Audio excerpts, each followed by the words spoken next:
You've gotten to play some pretty incredible places. Yeah. You've gotten to open for some pretty big bands, and you've done some great things. A lot of people dream of that, Yeah. right? Getting to that level. Yeah. How do you go from going to Nashville recording demos to actually getting to play some of these big shows? I wasn't the musician like taking a guitar to school or anything like the movies. I was wanting to be a dentist. I saw you at Peacemaker 2019, and I was like, this guy's going places, you know? The problem with music, it's at a very critical and unusual point in its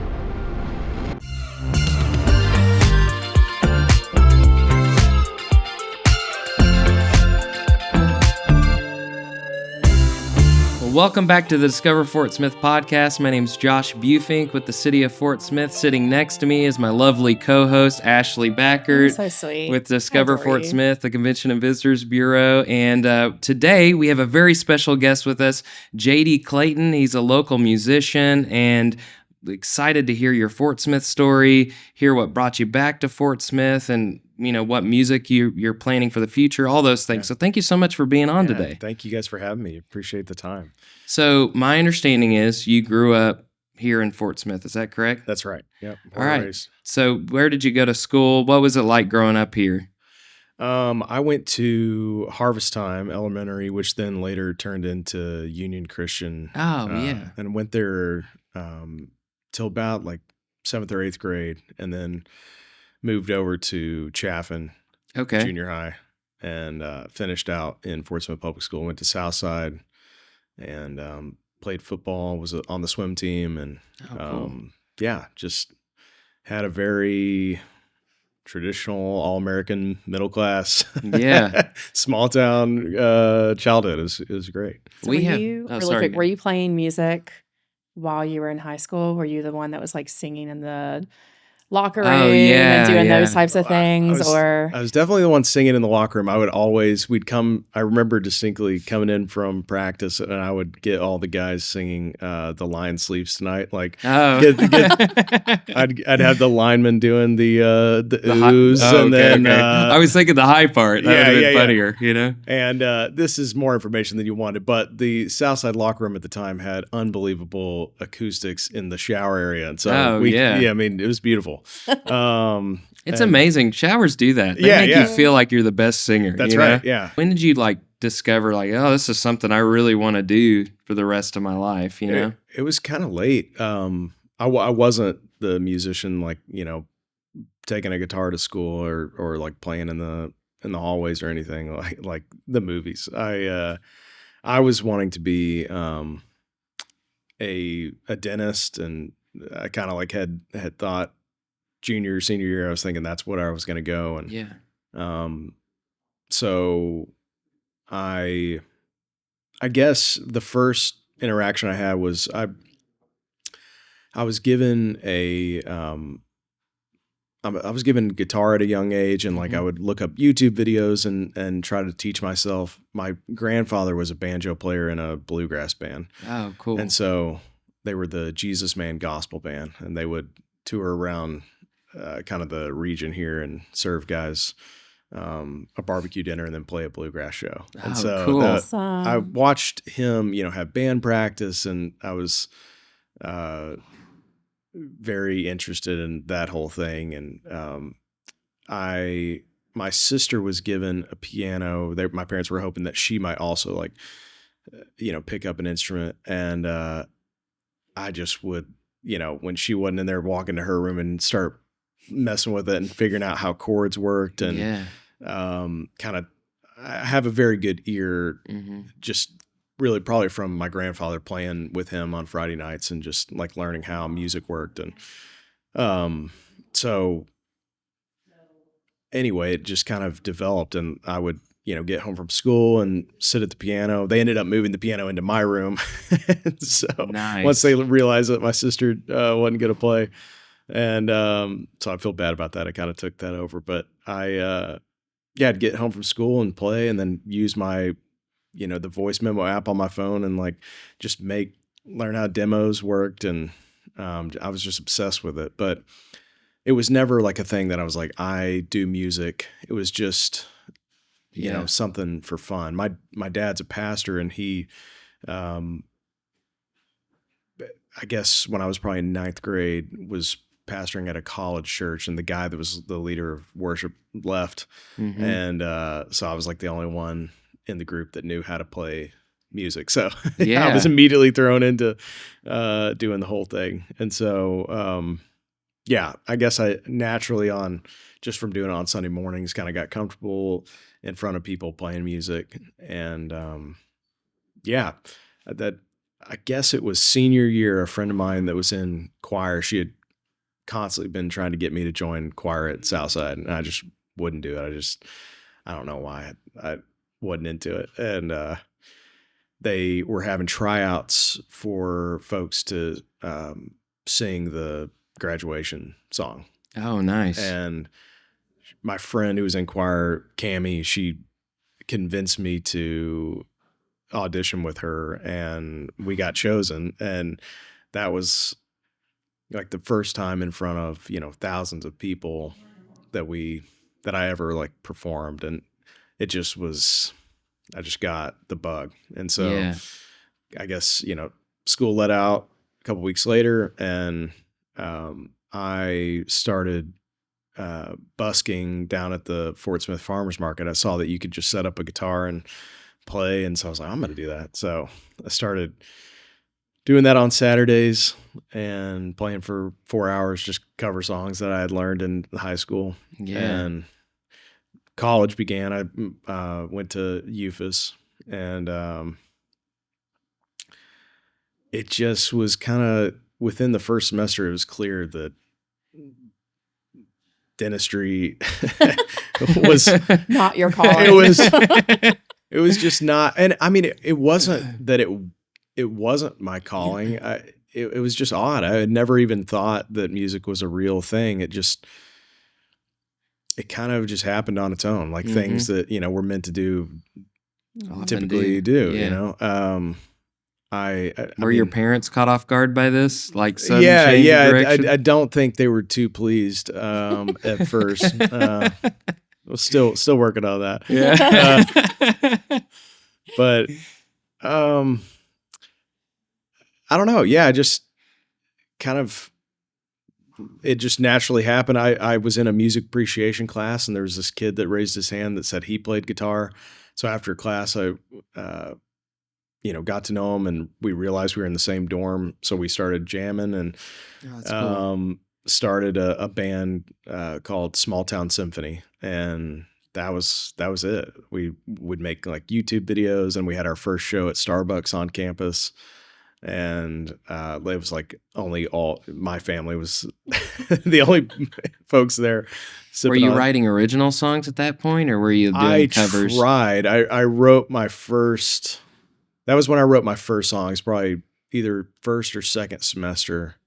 And it was just, I mean, I still have the idea or demo of it. It's just awful, like terrible. That kind of was where it just really started to take off. For the next 3 years, I would play around Fort Smith, different, restaurants or like bars like Heroes or Harry's was a bar at the time that was open. And is that where Whippoorwill is? Yeah. Mm-hmm. I remember. And so I just started to kind of figure out who all the local musicians were, how the local scene worked, why it didn't work, for some. And so my 4 years of college, ended up just being a lot of time spent with mentors and trying to figure out how business worked and kind of figuring out if music could be like a viable thing. I had a friend that lived in Nashville, and he was working for a publishing company. So on Fridays, I would usually skip class and leave at like 5 a.m. in the morning, get to Nashville by 1, and stay at his house for the whole weekend, and then try to be back to class on Monday. And I would we'd make demos, and I would kind of learn how the scene worked, learn where I was blown away and super interested in all of it, and just couldn't get enough. And so I had okay grades. I didn't have a 4.0, but I got by, and like just, a lot of the time was spent outside of class, which, to do it, I wish I could do it again and do a better job if I am honest with myself. But,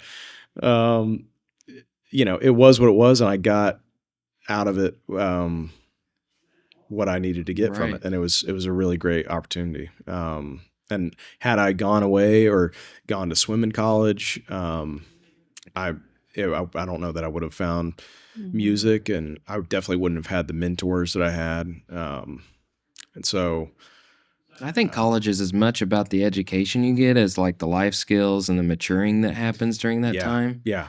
That's what I got from it. I learned basically how to, I mean, this sounds braggadocious, but I have become a master at building connections. Yeah. And just getting to know somebody and then turning that relationship into like 10 different relationships. Yeah. And I learned all that in the last, 2 years of college at UFAS from just a few guys here in town. So it was pretty cool. Awesome. Yeah. That's awesome. So, I mean, a lot of people, as you've gotten to play some pretty incredible places. Yeah. You've gotten to open for some pretty big bands, and you've done some great things. Yeah. And a lot of people dream of that, right? Getting to that level. Yeah. How do you go from, going to Nashville recording demos to actually getting to play some of these big shows, Yeah. Well, I guess to just keep the story going, my wife and I graduated from UFAS. We got married young. We got married after our sophomore year, and she was a nurse or studying in nursing school, and I was doing marketing and business administration. And as soon as we graduated, we moved to Nashville and decided that's where we were going to go.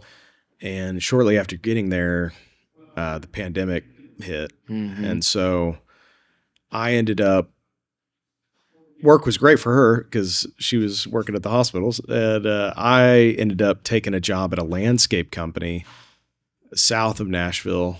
And my landlord, fortunately, owned this company, and he saw that I had lost my job and like we'd just gotten here and all this stuff. And so he hooked me up with a job. But for the next like year and a half, it was me and Nico, Jose, and Alfredo on this one truck, just going all around Nashville, planting trees and running irrigation. And that became my life. We would do 12-hour days, Monday through Friday. I'd work some Saturdays. It was just, I just sit in the back of the truck and try to write songs and then sling dirt. So that was a really substantial growth period for me, because I completely, changed as a person. Mm-hmm. And when you're with, a bunch of dudes from Mexico and El Salvador and Dominican Republic for 12 hours a day for 2 years, things about you change. Yeah. I grew out this mustache and grew my hair super long, and I love that that's what you point to.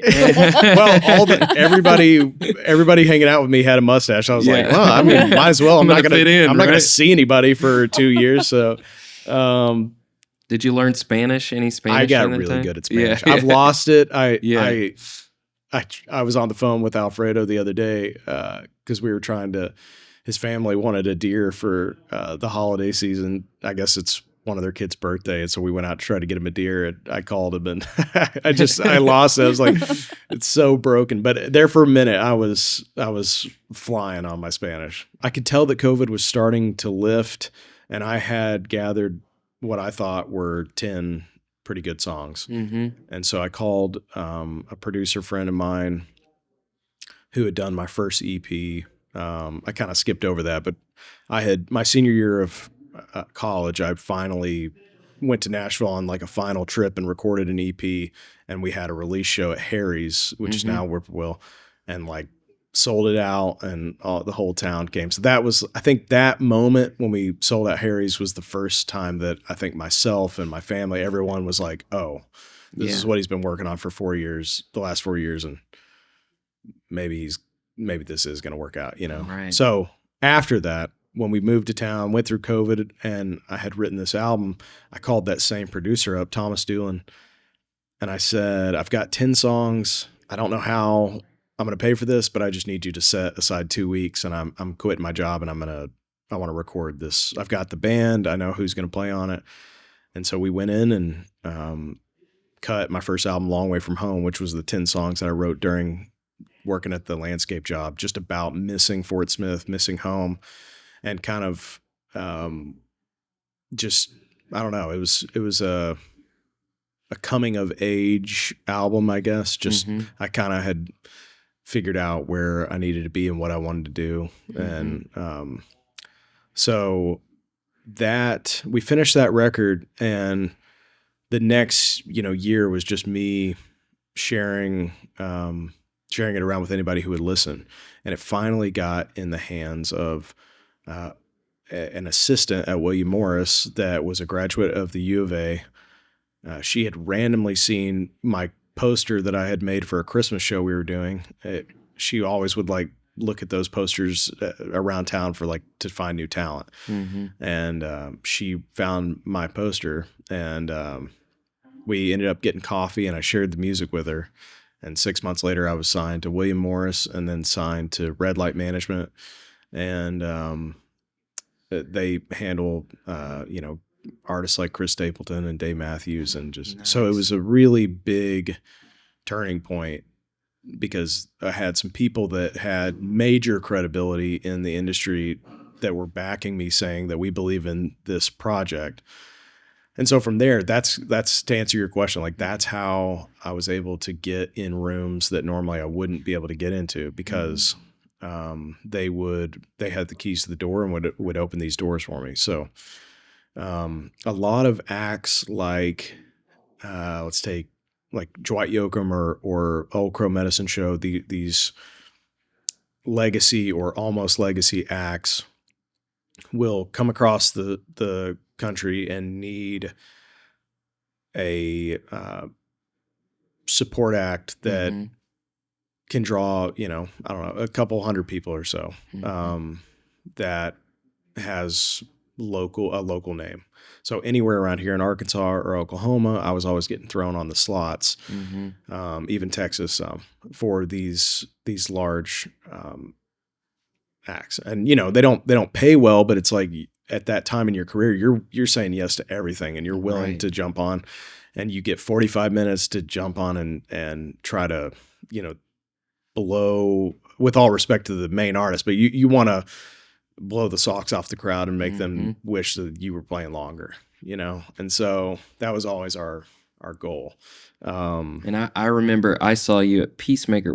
I can't remember what year that was. 2019. Yeah, I saw you at Peacemaker 2019, and I was like, this guy's special. I knew that. Man. I knew oh, this is going places, And I was so excited, because you're from here, and to see you up there performing, I was like, this is great.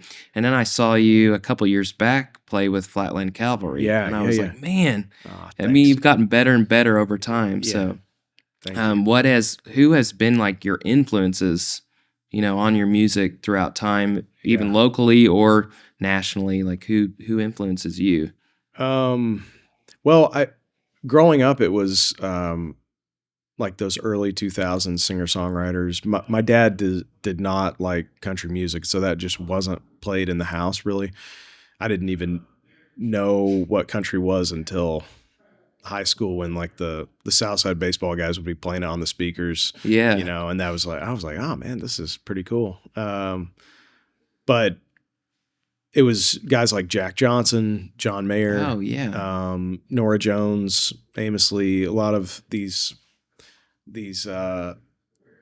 pop rock, soft rock singer-songwriters of the early 2000s. That was kind of the thing, and what definitely pushed the passion for music, but I never really believed that it was a potential career, Right.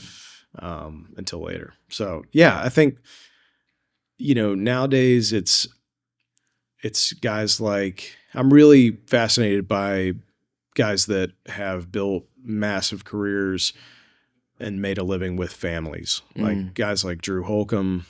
Oh yeah.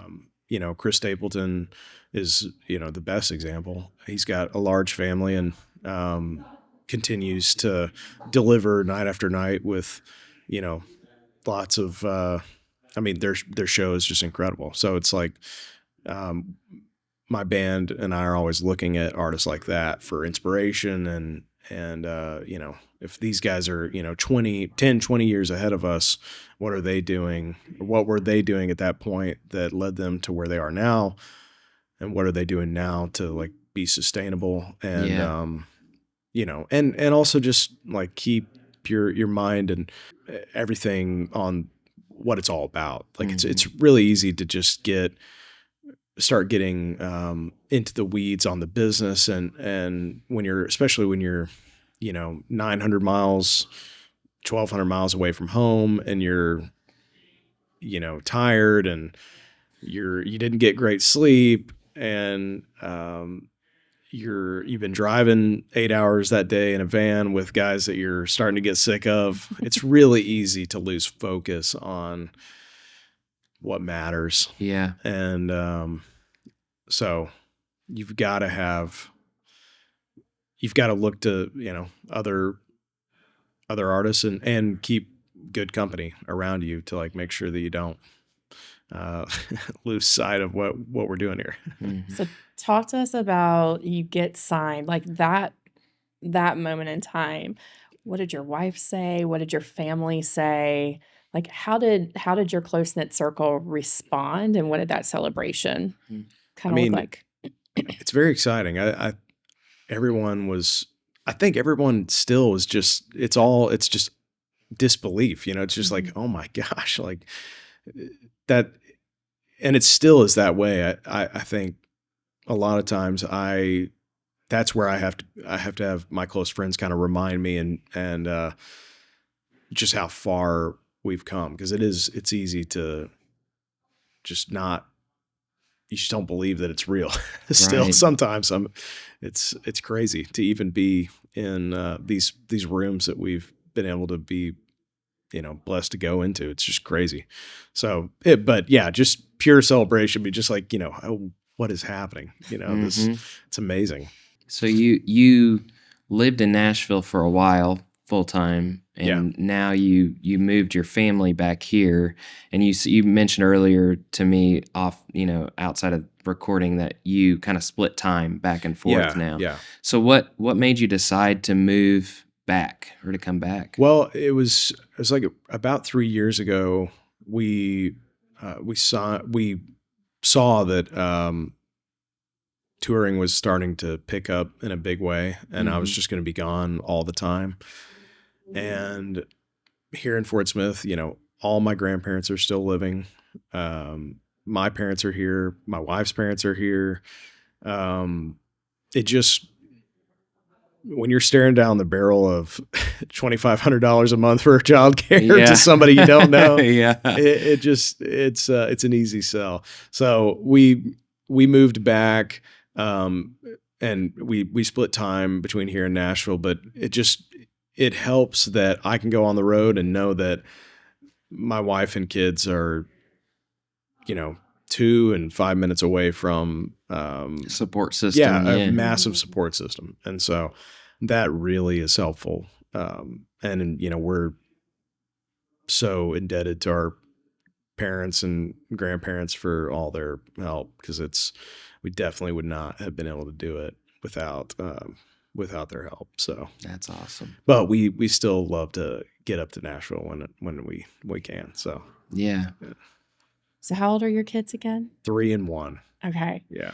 So what are you going to share with them when they finally realize Dad is the guy? Like, yeah, has your 3-year-old caught on at all? Is a 3-year-old like mimicking some songs? Yeah, it's funny. She'll ask to like hear a certain song. The other morning she was like, you wrote Cotton Candy Clouds. It was just, which is a song that I have. And it was so weird to hear her say that. It's like, yes, I did it, you know.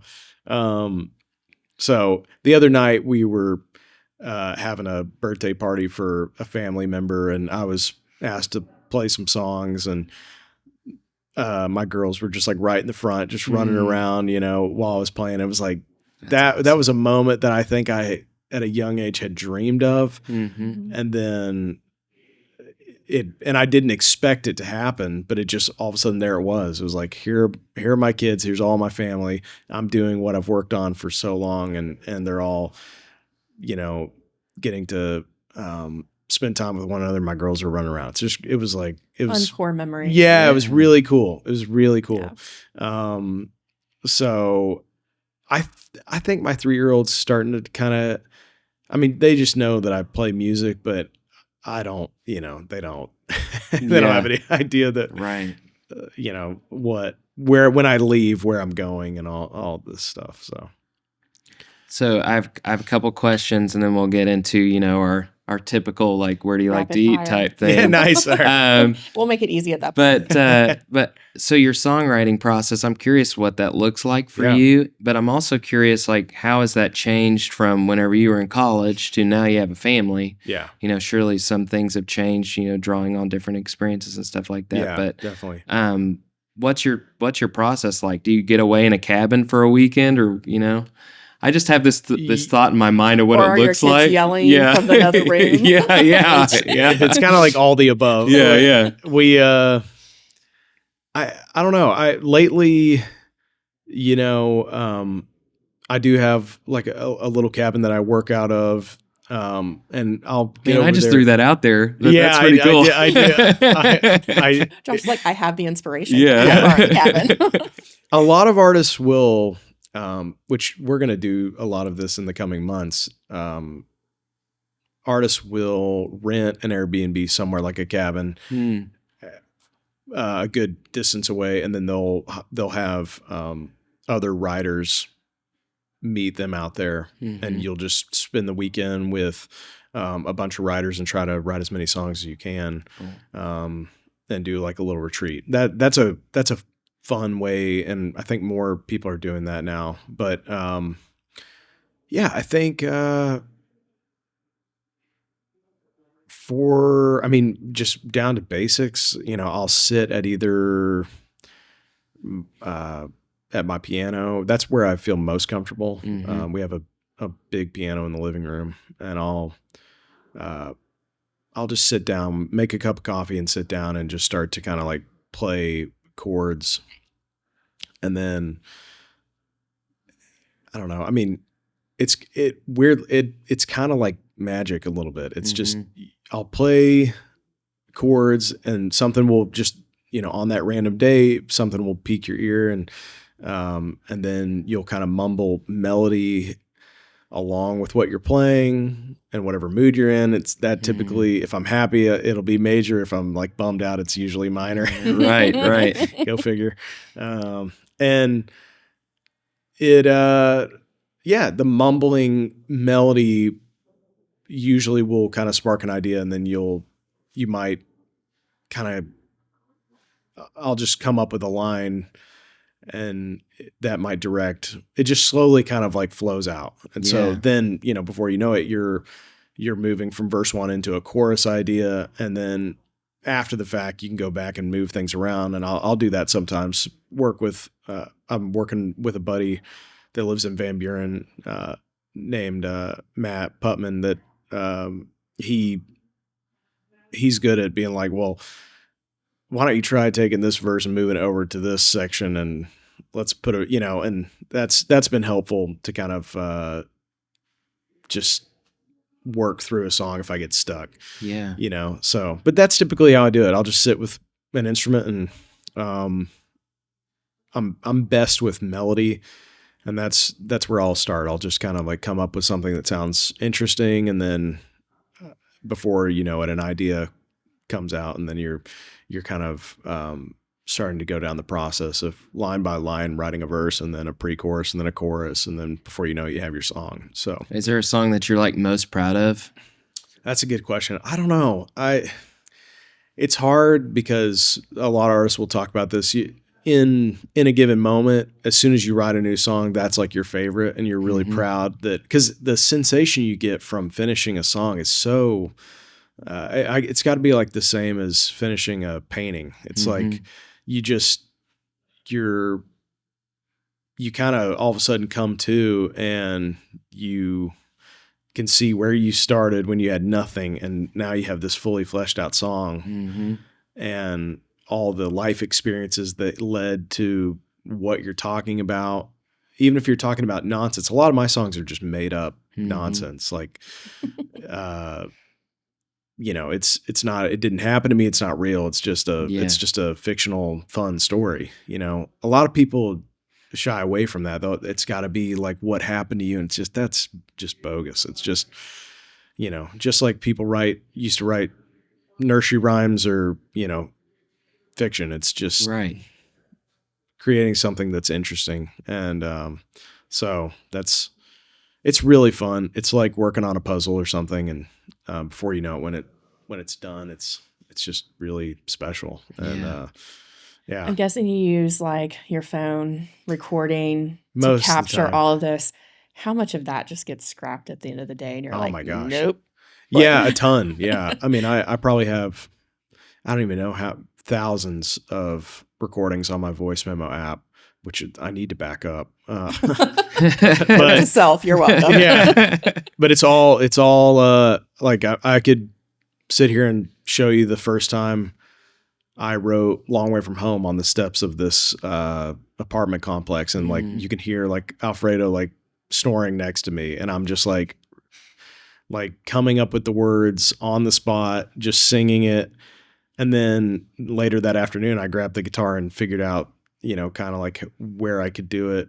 And I figured out it sounded best in G, and then and then the song's done, So it was like, that was a moment where I didn't have an instrument. I was just writing the words on the spot, so yeah, it's an amazing thing. I really do believe that it's a gift, and it's just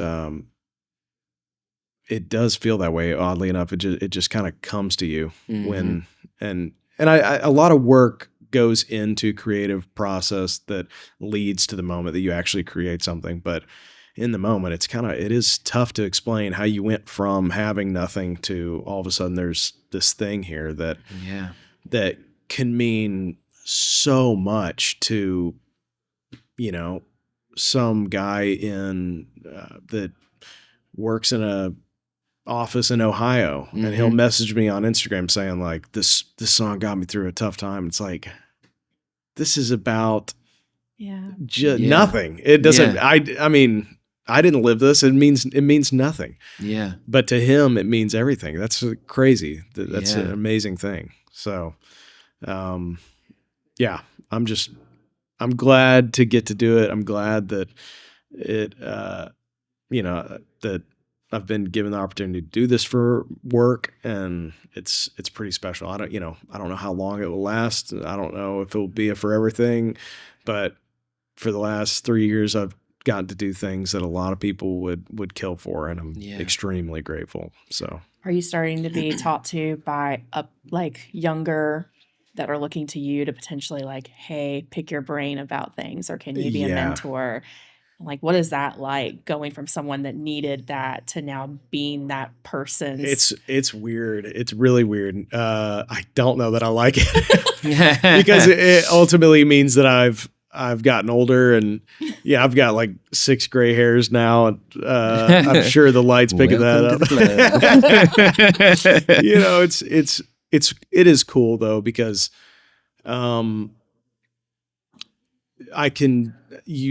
you read these messages and you feel kind of the weight, and remember where you were as a person when you were going through that, and how it can feel like you're just, nothing's working. I don't know where I'm going.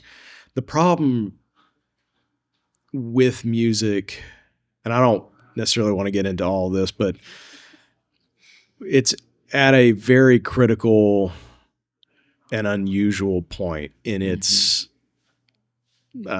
life as a industry taking art and turning into business with AI and with TikTok and with just the way that social media and the algorithms have driven the way that we find new music.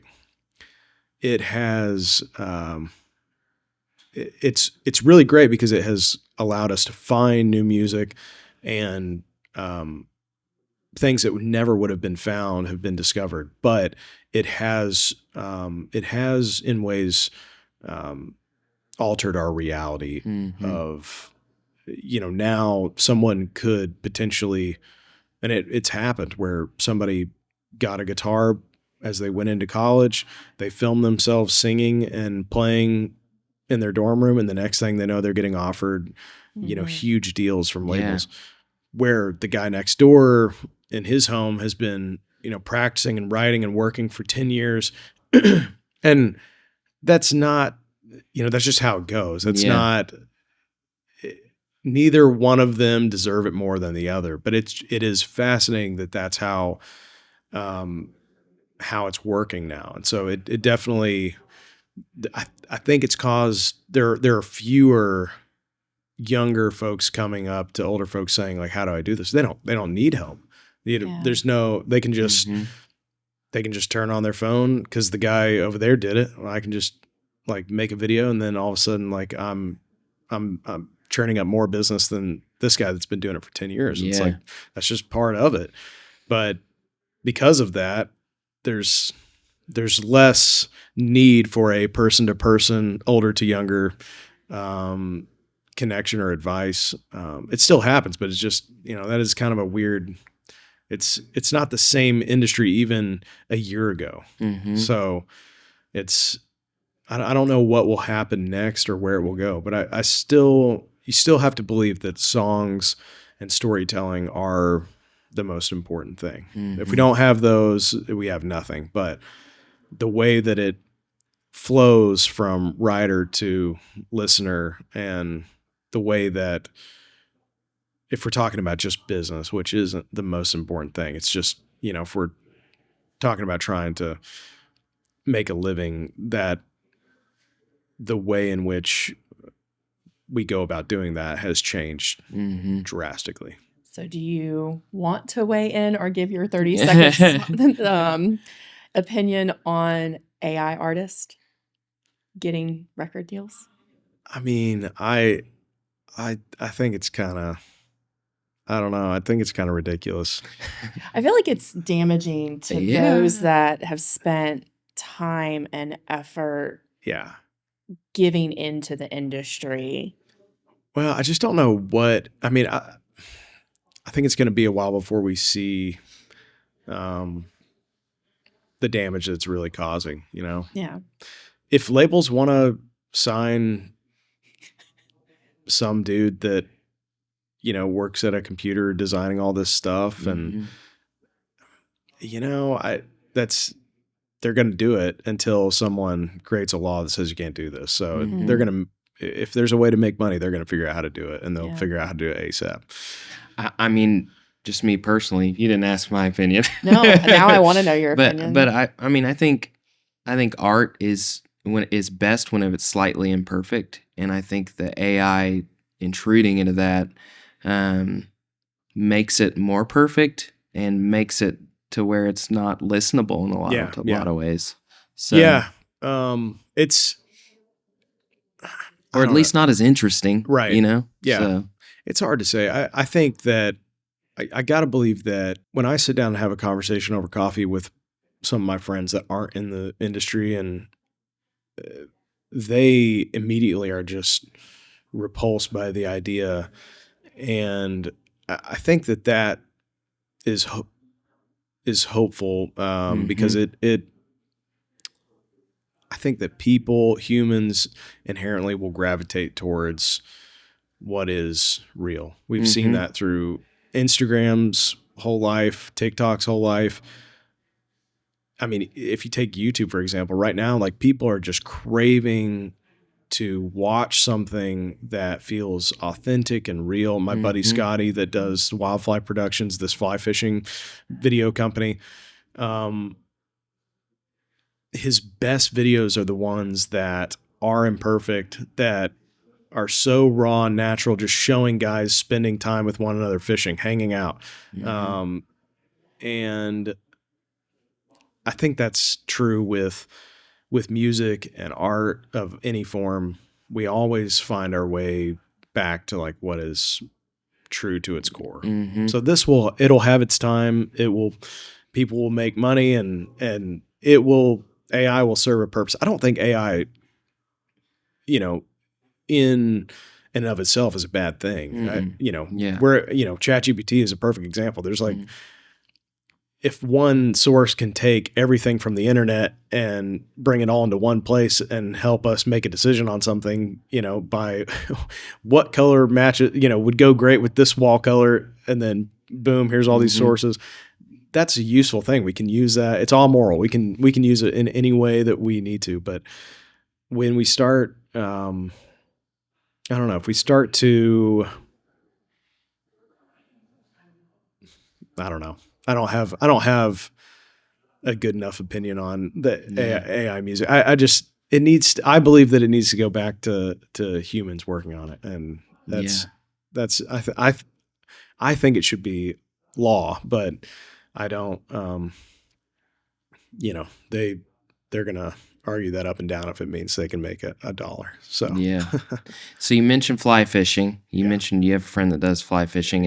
And I forgot to mention this earlier, but we're at the Janet Huckabee Nature Center filming today. It's right off of Wells Lake. And you had mentioned that you used to fish here growing up. Yeah. And I assume you still fish. I haven't fished here in a long time. Yeah. But you still my granddad fish. would take me here. Yeah. Lately it's not been too local. My brother lives in Little Rock, so we'll go to the Little Red and go, fish in that area. But I don't. A lot of my fishing trips of recent have been in the wildest places all over the world. So that's been cool. But that I have Scotty to thank for that. He's pulled me along. We just this spring fished in Cape Cod in the bay for striper that were like, just that's cool, huge. Yeah. If you haven't seen that, there's a video on his channel of us catching striper, and it's unbelievable. But that's when I'm home. There is a during the summer I'll try to fish. My grandparents live on a small little lake, and I'll fish for like just perch or bass, when I'm bored. But that's kind of all I get around here. I'll usually go up and try to bother my brother to go to the Little Red, or he knows that area so well. So he's a much better fly fisherman than me. So he can take me into spots that he knows where to catch fish. So that's fun. That's cool.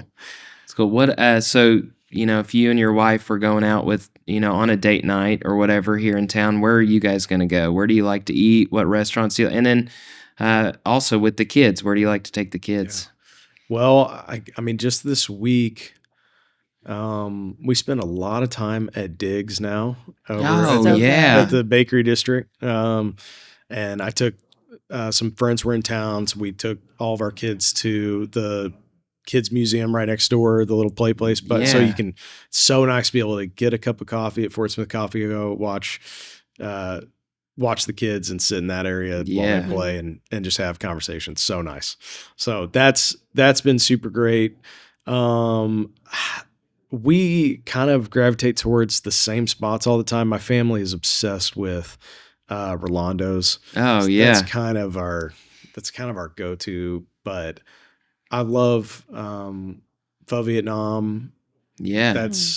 I've become friends with them, Eric and Lily, because they were in a music video I did last year this year for my new album. And it just like highlights little pieces of Fort Smith. So if you haven't seen that, there's a cool music video for Slow and Steady that like shows Eric and Lily working, and it's fun. So it's one of my favorite places to eat. It's here. amazing. It was really one of my first places to eat in Fort Smith. And I was kind of like wondering, one of my friends said, have you ever had pho? And I was like, No, I don't think so. But there were like 15 places to get it, Yeah, and that was the yeah. place he took me. So Yeah, it's so awesome. great. Yeah.